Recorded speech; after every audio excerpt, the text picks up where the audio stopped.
Dear Helen, I have a week of pure shame and guilt behind me. After watching our satsang about seeing through beliefs, I really became interested in what it is all about, the guilt.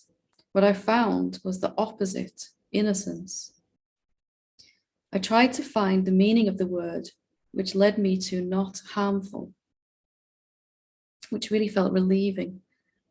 Can you share your view on this quest and what it means to be innocent with love and appreciation? If the opposite of, if we feel guilty in our separate beingness, if we're feeling guilt and shame, and we look at whether that's actually true, what we find is that it's not true.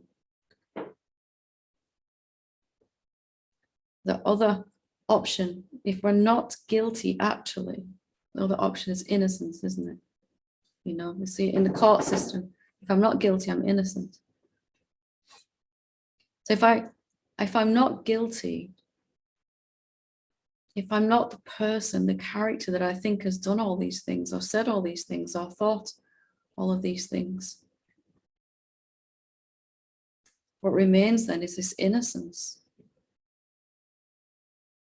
Not harmfulness, not harmful to myself or anyone else, actually. Not at all to blame for anything.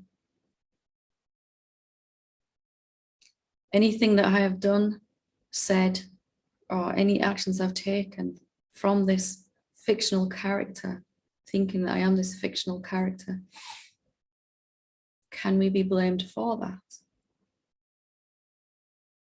How I saw the world as a fictional character was a flawed perception.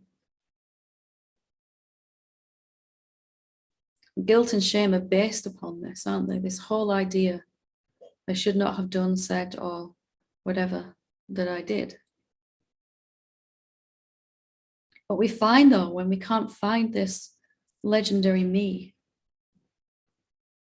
when it's not actually not there, there's just the innocence of the pure emptiness, the awareness, the noumenon, whatever we want to call it, the consciousness.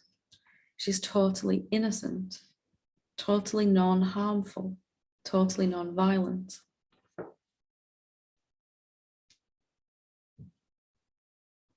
Innocence for me, when I started to look at it, brought up all kinds of fear, innocence.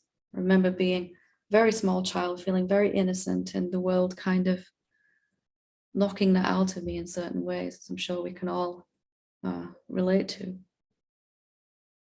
And I kept going deeper into this word innocence. What does it actually mean?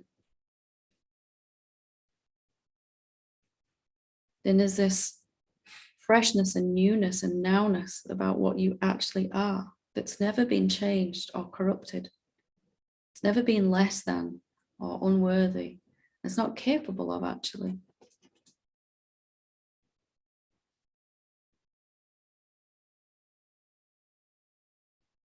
Innocence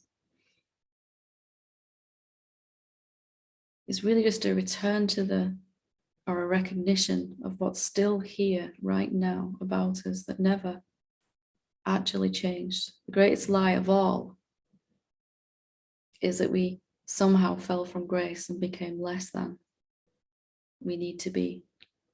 That plagues our entire existence as a separate being, as this fictional character.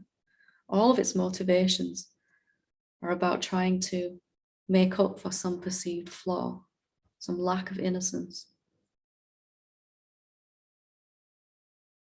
We actually go right back to that innocence that's still here, never left.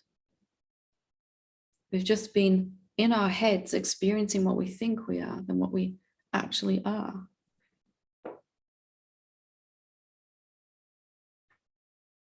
Innocence means that none of my thoughts about myself or anyone else are true or ever have been. A blank slate, a clean start.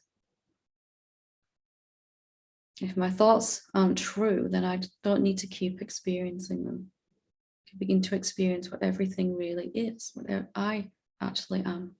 Peace, clarity, love, wisdom, joy.